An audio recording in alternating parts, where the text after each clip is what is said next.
J'ai eu plusieurs vies, mais toutes ces vies ont toujours été axées sur l'aller vers l'autre. Je crois que j'ai une passion, je suis d'abord un nomade impénitent, et j'aime beaucoup une phrase du philosophe Michel Onfray, parce qu'elle est pleine de poésie, elle est très belle, elle prête à sourire, mais elle est vraie, je crois. C'est qu'on ne naît pas nomade comme ça, et que c'est aux premières heures, dans le ventre maternel, dans la rotondité du ventre et donc du globe de la mappemonde, que s'acquièrent les premières notions de ce que l'on sera plus tard. Et finalement, il dit, ce sont ces mots, et ensuite, ce n'est qu'un parchemin qui se déroule. Alors peut-être parce que je suis né en Afrique, peut-être parce que mes parents étaient assez nomades aussi, que moi aussi, je suis aujourd'hui un nomade. Et donc, tout mon parcours professionnel, ça a été du nomadisme. J'ai été en poste dans plusieurs pays d'Afrique comme directeur d'Institut français. Puis ensuite, j'ai été nommé directeur Afrique de Canal France International. Puis ensuite, j'ai dirigé une radio panafricaine. Donc voilà, le continent africain, c'est mon territoire. Et donc, j'ai cette attirance vers ce continent et en particulier vers ces sociétés assez extraordinaires qu'il cache encore en son sein et dont certaines sociétés sont particulièrement fascinantes et intéressantes. J'ai une passion pour la photographie qui remonte à bien longtemps. Lorsque j'ai eu la chance de faire mon service militaire en Afrique, en coopération, j'avais un tout petit appareil qui ferait sourire aujourd'hui et j'ai commencé à faire des photos. Et je me suis rendu compte que c'était assez extraordinaire de pouvoir fixer comme ça dans l'instant quelque chose qui s'inscrivait dans la durée. Parce qu'après, ça permet de remonter à travers les souvenirs, à travers tout ça, ça permet de réfléchir aussi. Et je crois que la photo m'amène aussi à réfléchir sur ce que je suis, sur ce qu'on est ma vision du monde, ma vision des autres. J'aime beaucoup le portrait en particulier. Et c'est vrai que faire des portraits, c'est pas facile. Je ne vole pas les images, donc il faut beaucoup de temps. Je discute avec les gens, j'explique, et lorsqu'ils sont magnifiques, car ils sont magnifiques, je le leur dis, ça leur fait plaisir, et en général, je n'ai jamais personne qui m'a refusé de faire un cliché. Donc cette passion de la photo, oui, elle est lointaine. Le pèlerinage de Cheikh Hussein, c'est quelque chose qui me fascine depuis longtemps. D'abord, je suis un curieux des civilisations, un curieux de ce qui se passe ailleurs. J'aime aller vers les gens, et surtout vers les gens que l'on connaît peu ou mal. Et ce pays, l'Éthiopie, est un pays absolument incroyable. Pour moi, c'est certainement le plus beau pays d'Afrique, mais plus beau à tous les sens du terme, par ses populations, par ses géographies et surtout par son histoire. Et Cheikh Hussein s'inscrit totalement dans cette histoire, qui est l'histoire de l'islam qui remonte il y a bien longtemps, au temps de la création de l'islam. Cette histoire de Cheikh Hussein donc me fascinait parce qu'elle est un petit peu hors du temps et hors du commun. Alors, on ne va pas à Cheikh Hussein comme ça, c'est sûr.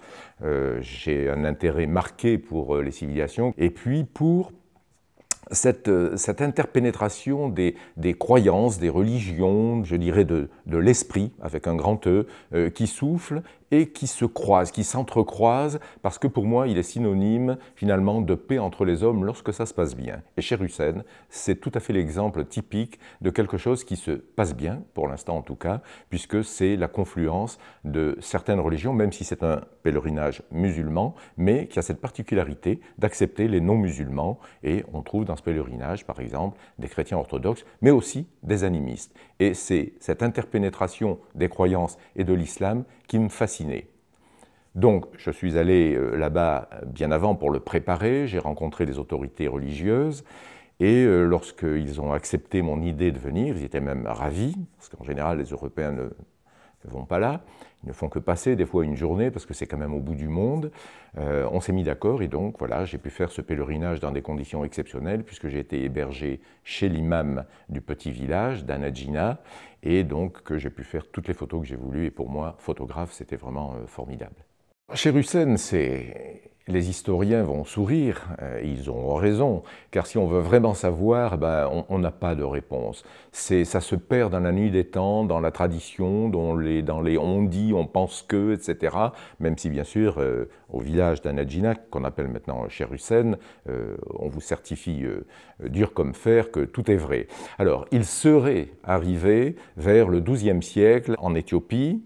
Ses parents, là ça concorde à peu près, seraient venus d'Irak un siècle avant et seraient descendus sur la côte Swahili, car il y avait là des comptoirs qui se créaient et qui étaient des comptoirs avec des gens de la côte, c'est-à-dire des autochtones, mais également avec des Perses.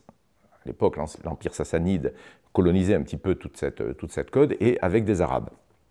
Et le père de Sher-Hussein serait donc parti d'un de ces comptoirs et aurait remonté la vallée du Wabi-Chevele, qui est un grand fleuve de la région, et serait arrivé là, donc vers le XIIe siècle. Il aurait commencé à prêcher, il aurait fait des miracles, et donc à partir de là, se serait développé une sorte d'aura de cet homme, et se serait créé le mausolée de Sher-Hussein avec son état tel qu'il est aujourd'hui, sachant que pendant plusieurs siècles, tout ça s'est évanoui et que c'est au XVIIe siècle qu'un saint homme aurait eu une vision à Harar, qui est une ville sainte de l'islam dans le nord-est de l'Éthiopie, lui disant de remettre en état et de relancer ce pèlerinage qui avait périclité.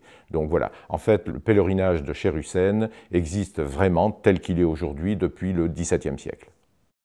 Évidemment, j'ai posé la question de savoir la ressemblance qu'il pouvait y avoir entre ce pèlerinage et celui de la Mecque.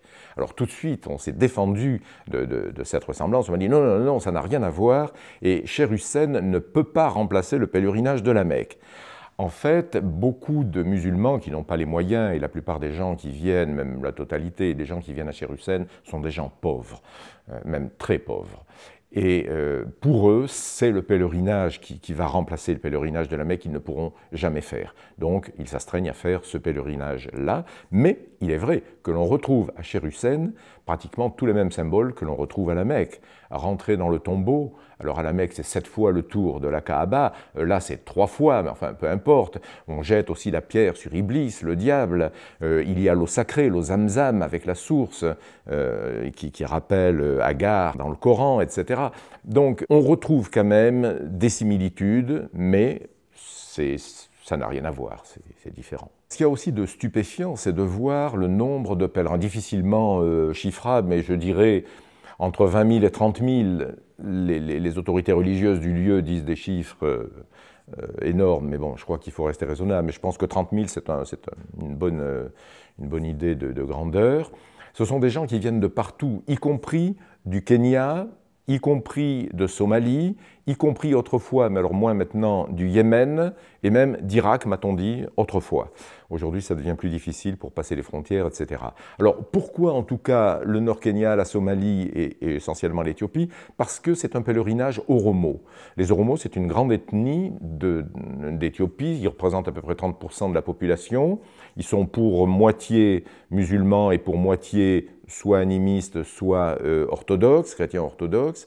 Mais alors, ce qui fait le charme et le côté extraordinaire de ce pèlerinage, c'est un pèlerinage musulman. Sher-Hussein est un saint soufi musulman, mais tout le monde peut participer, peut venir. La preuve, c'est que moi, le mécréant, on m'a même permis de rentrer à l'intérieur du tombeau. Et ça, je trouve ça, c'est une leçon de tolérance qui est extraordinaire.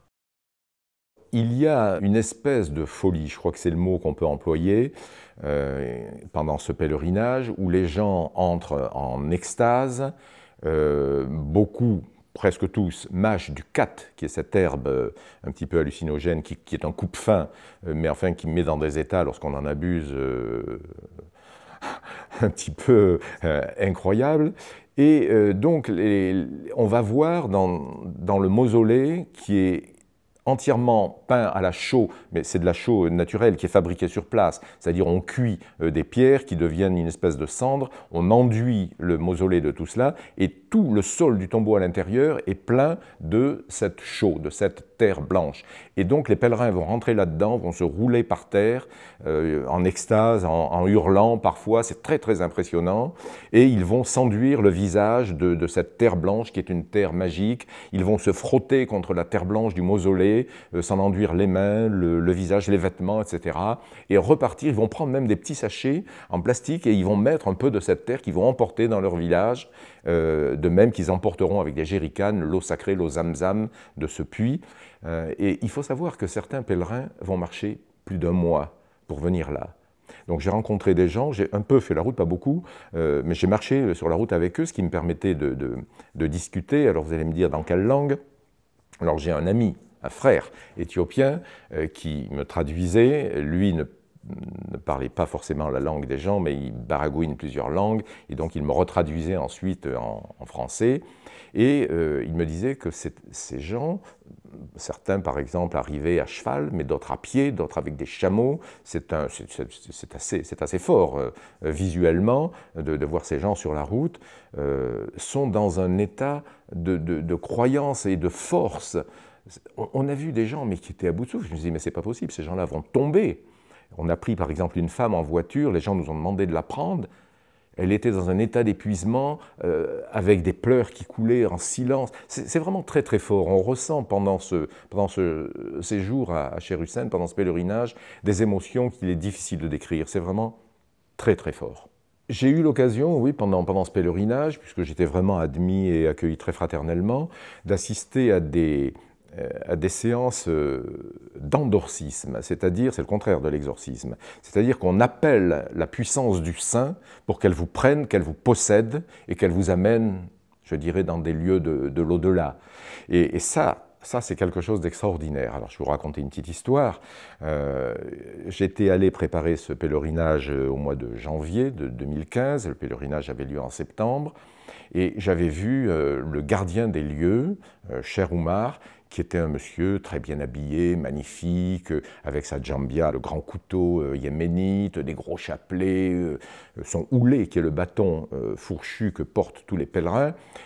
Et il m'avait accueilli, j'avais pu faire des photos de lui, il était absolument magnifique. J'avais donc ramené des photos pour les leur donner. Et quand j'ai demandé à le voir, on m'a dit « oui, attendez, il est là ». Alors bon, j'ai enlevé mes chaussures, tout ça, j'ai attendu, on est venu me chercher, on m'a dit « rentrez ». Alors dehors, il faut voir, il y a une lumière éclatante avec cette chaux, les murs blanchis, etc. Et d'un seul coup, je suis rentré dans une pièce entièrement fermée, entièrement noire, où en plus on fait brûler de l'encens, donc je n'y voyais strictement rien. Il y avait des chants qui étaient là, avec un espèce de tambour, tout doucement. Alors déjà, on passe d'un monde extérieur, je dirais, flamboyant de lumière et de couleurs, puis on rentre dans ce noir. Et puis, d'un seul coup, le silence s'est fait, mes yeux se sont habitués à l'obscurité, et là, j'ai vu une femme habillée en rouge qui m'a fait signe de m'asseoir. Je ne savais pas trop sur quoi je marchais. En fait, c'était des feuilles de cat, ils étaient assis sur un lit de cat, et donc ils étaient tous dans un état pas possible, parce qu'ils mâchent cette herbe. Et là, j'ai vu un homme avec des perles sur la tête, un sabre à la main, un fouet dans l'autre, etc. Et mon guide et ami, Binyam, me dit « c'est lui, c'est lui ». Enfin, c'est pas possible. Cet homme que j'ai photographié, qui était magnifique, vraiment impressionnant, de sagesse, comme ça, etc. D'un seul coup, j'avais devant moi un type qui avait les yeux qui sortaient, la bave, la bouche verte de cat, etc. Et je lui ai tendu sa photo. Alors, il l'a prise sans même la regarder. Il me fixait avec des yeux. Bon, j'avais pas peur parce que je me sentais totalement en sécurité, bien sûr. Mais c'est très impressionnant, quoi. Et puis, d'un seul coup, il a fait ça. Ah! Il a montré le noir, moi je ne voyais rien. Et de ce noir, il y a une main qui est sortie qui m'a tendu un verre d'une eau marron, comme du chocolat, et la femme à côté m'a dit « Zamzam ». Donc je savais que c'était l'eau sacrée, donc il fallait que je boive. Alors là, bon, j'ai pris ma respiration, j'ai bu une petite gorgée, et puis après j'ai fait semblant de boire, mais de toute façon ils ne voyaient plus rien parce qu'ils sont dans un tel état, donc c'était pas très grave. J'ai rendu le verre, et là, cet homme, Cheikh Oumar, est rentré dans une transe avec une violence absolument incroyable. Il s'est mis à frapper le sol et il parlait au saint soufi, à Chérusène. Il l'appelait, il lui disait « descends sur nous, tu es là pour les Faranji ». Les Faranji, c'est les Européens, donc c'était pour moi. Mais tu es là pour nous, les jaunes, les noirs, etc. Tu as fait ceci, tel miracle. Et tous les gens derrière reprenaient « il a fait ceci, il a fait cela ». Et puis, un petit peu comme dans le dhikr en islam, avec les mouvements des corps qui se sont mis. Alors c'est fou parce que je ne voyais rien de ce qu'il y avait derrière moi, mais j'étais pris dans cette espèce de mouvement de corps qui se balançait, dans ces antiennes comme ça qu'on lançait vers cet homme. Et puis, à un moment donné, il y a des gens qui sont arrivés, qui ont jeté par terre des grands plats de riz avec de la viande. C'est ce qui m'a sauvé. Et là, le Chérusène, pris par l'esprit du saint, a pris une boule qu'il a roulée dans sa main, comme ça, et il me l'a mis dans la bouche. Et c'est la tradition en Éthiopie, l'hôte nourrit celui qui le reçoit pour lui montrer que vraiment il est, etc. Alors bon, j'ai pris cette boule de riz dans la bouche comme ça, j'avais pas eu le temps de l'avaler et qu'il y en a une autre qui est arrivée avec de la viande. Bon, je me dis, j'espère que ça va s'arrêter. Et puis comme tout le monde a arrêté de prier parce que les nourritures visiblement spirituelles n'avaient plus la prééminence sur les nourritures qui étaient là, ils se sont tous précipités là-dessus, j'en ai profité pour m'extirper, mais c'était vraiment extraordinaire. J'ai vécu là simplement peut-être 10 minutes, mais très très forte. Et quand je suis ressorti à l'extérieur dans cette lumière, j'ai repensé, et à ce moment-là, on ne peut pas s'empêcher de penser à l'espoir, à la foi qui portent ces gens, à leur pauvreté, à leur état. Donc voilà, c'est quelque chose qui fait réfléchir, et moi j'adore ça. Le dernier jour, donc le jour de l'Aïd el-Kébir, là où on va sacrifier le mouton, vous imaginez dans ce petit village 30 000 personnes qui convergent vers un lieu qui est complètement dégagé, comme ça, en brousse, et commencent à s'aligner derrière l'imam. D'abord c'est magnifique, c'est des couleurs, des boubous colorés, etc. Et puis tout ça se fait dans le silence. Ça, c'est impressionnant. Donc, on m'a permis d'être assis juste en face de l'imam pour faire des photos, d'avoir cette foule derrière lui qui reprenait dont les Allahu Akbar, Dieu est grand, etc. Et la Shahada. Et là, je me suis dit en souriant, je suis moi aussi maintenant Shakina Hanajina, c'est-à-dire je suis celui qui a fait le pèlerinage, je peux porter le houlé. Et je suis allé donc vers l'imam qui m'a fait signe, on s'embrasse les mains, de la façon musulmane, je lui embrasse la main, il m'embrasse la main, etc. Et il m'a fait signe que je pouvais aller. Et quand j'ai quitté ce pèlerinage, il y avait une espèce de plénitude. Alors bon, c'est difficile à dire parce que avec le recul, dans un environnement qui n'est pas ces territoires absolument immenses, à perte de vue avec des montagnes là-bas au fond, ces populations comme ça, c'est vraiment quelque chose de très très fort. Moi j'en ai été un petit peu bouleversé et ça a remis en cause beaucoup de choses.